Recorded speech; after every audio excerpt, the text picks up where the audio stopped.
పహల్గామ్ ఉగ్రదాడి తర్వాత వ్యూహ రచనలో కేంద్ర ప్రభుత్వం బిజీగా ఉంది. ప్రధాని నరేంద్ర మోదీ నిర్వహిస్తున్న వరుస సమావేశాలు పాకిస్తాన్ను టెన్షన్ పెడుతున్నాయి. ఎప్పుడు ఎలా అటాక్ చేస్తోందోనని పాక్ గజగజ వణికిపోతోంది. 3 రోజుల నుంచి త్రివిధ దళాధిపతులతో మోదీ చర్చలు నిర్వహించారు. ఇవాళ రక్షణ శాఖ కార్యదర్శి రాజేష్ కుమార్ సింగ్ తో ప్రధాని మోదీ భేటీ అయ్యారు. నిన్న బీహార్ కు పర్యటనకు వెళ్లాల్సి ఉన్నా క్యాన్సిల్ చేసుకుని ఆ కార్యక్రమాలుగా హాజరయ్యారు ప్రధాని మోదీ. మరోవైపు రక్షణ శాఖ మంత్రి రాజ్నాథ్ సింగ్, కేంద్ర హోంమంత్రి అమిత్ షా సైతం వరుస సమావేశాలు నిర్వహిస్తున్నారు. ఇప్పటికే ఉన్నత స్థాయి వర్గాలతో రాజ్నాథ్ సింగ్, అమిత్ షా భేటీ అయ్యారు.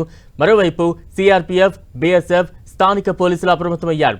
ఉమ్మడిగా పెట్రోలింగ్ నిర్వహిస్తున్నారు. పెద్ద ఎత్తున మొబైల్ బంకర్స్ సిద్ధం చేస్తున్నారు. చెక్ పాయింట్స్ ఏర్పాటు చేశారు.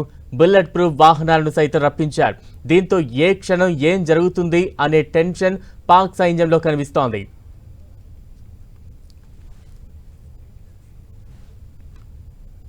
ప్రధాని మోదీ వరుస సమావేశాలతో పాకిస్తాన్ లో గుబులు రేగుతోంది.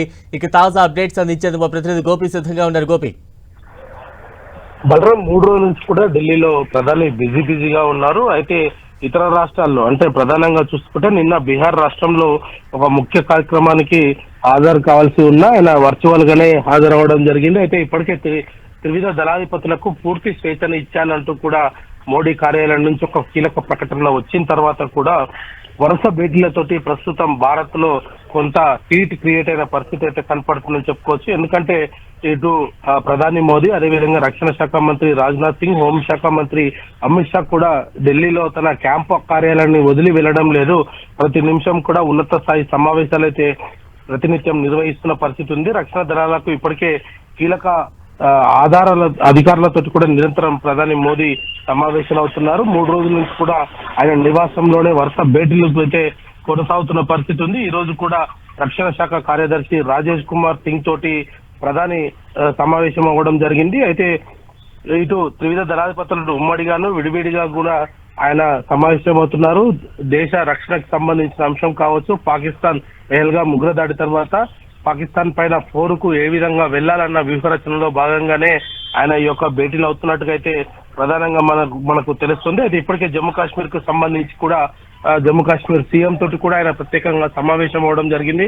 తాజా పరిస్థితులు, తీసుకోవాల్సిన చర్యలపైన కూడా ఆయన జమ్మూ కాశ్మీర్ ముఖ్యమంత్రితో కూడా చర్చ జరిపినట్టుగా కూడా తెలుస్తుంది. పూర్తి స్థాయిలో సిఆర్పీఎఫ్ ను కూడా అదేవిధంగా బీఎస్ఎఫ్ సిబ్బందిని కూడా ఆయన అప్రమత్తం చేయడం జరిగింది. అయితే ఉమ్మడి పెట్రోలింగ్ కూడా నిర్వహిస్తున్నారు. ఇటు సిఆర్పీఎఫ్, అదేవిధంగా లోకల్ పోలీసులు, బీఎస్ఎఫ్ దళాలు కూడా జమ్మూ కాశ్మీర్ అంతటా కూడా ఒక మార్చ్ అయితే నిర్వహిస్తున్న పరిస్థితి కనపడుతుంది.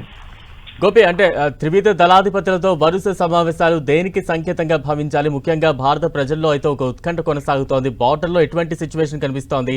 మరోవైపు పాకిస్తాన్ లో ఎటువంటి ఒక వణుకు తెలియజేస్తోంది?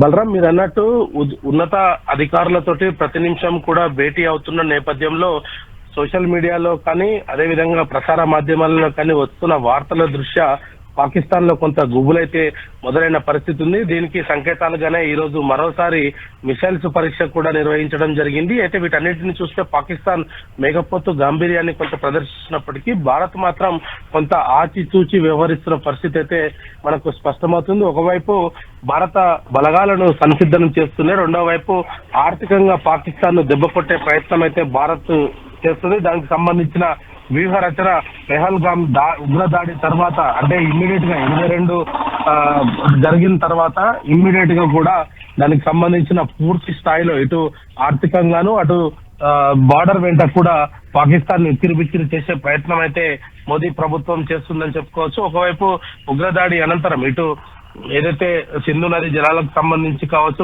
భారత్ భూభాగంలోకి నదీ జలాల విషయంలో కావచ్చు, అదేవిధంగా ఓడరేవులకు సంబంధించి వర్తక వ్యాపారాలను కూడా బంద్ చేసిన పరిస్థితి. మరోవైపు చూసుకుంటే గనక ఏ నిమిషం యుద్ధం వచ్చినా మేమంతా సిద్ధంగా ఉన్నాము అనే సంకేతాలను కూడా పాకిస్తాన్ కి పంపుతుంది. కానీ పాక్ మాత్రం కొంత లేకపోతే గంభీరాన్ని ప్రదర్శిస్తున్నప్పటికీ పాక్ ఏదైతే ఆయుధ సామర్థ్యం కానీ ఇతర అంశాలపైన కూడా భారత్ వద్ద కీలక సమాచారం ఉన్న నేపథ్యంలో భారత్ ప్రభుత్వం ఇటు ఆర్థికంగాను అటు మానసికంగా కూడా పాక్ ను కొంత ఇబ్బంది పెడుతున్న పరిస్థితి కనపడుతుంది. అయితే ప్రపంచ దేశాలకు కూడా భారత్ ఒకే విన్నపం చేస్తుంది. ఉగ్రవాదాన్ని అణిచివేయడానికి పాకిస్తాన్ మాతో సహకరిస్తే మేము ఇటువంటి చర్యలు ఏవి కూడా చేపట్టామనేది మాత్రం భారత్ ఏదైతే అగ్రదేశాలకు సంబంధించి కొంత సమాచారం అయితే ఇస్తున్న నేపథ్యంలో పాకిస్తాన్ పైన కూడా వివిధ దేశాల నుంచి కొంత ఒత్తిడి అయితే పెరుగుతున్న పరిస్థితి అయితే చూస్తూ వస్తున్నాం. ఎందుకంటే ఒకవైపు భారత్ తో యుద్ధానికి సిద్ధమని చెప్పే సంకేతాలు పాక్ ఇస్తున్నప్పటికీ కూడా తమకు మద్దతు ఇవ్వాలంటూ కూడా ప్రపంచ దేశాల నుంచి కొంత మద్దతు కూడగట్టుకునే పరిస్థితి అయితే మనం చూస్తూ వస్తున్నాం. మరి ఇటువంటి నేపథ్యంలో భారత్ పాక్ మధ్య యుద్ధం జరిగితే గనక అన్ని రకాలుగా సిద్ధం ఉండాలనేది ఇప్పటికే త్రివిధ దళాధిపతులకు దాని అధికారులకు కూడా భారత సర్కార్ అయితే ఒక కీలక సందేశాలు అయితే ఇవ్వడం జరిగింది. Right, thank you Gopi.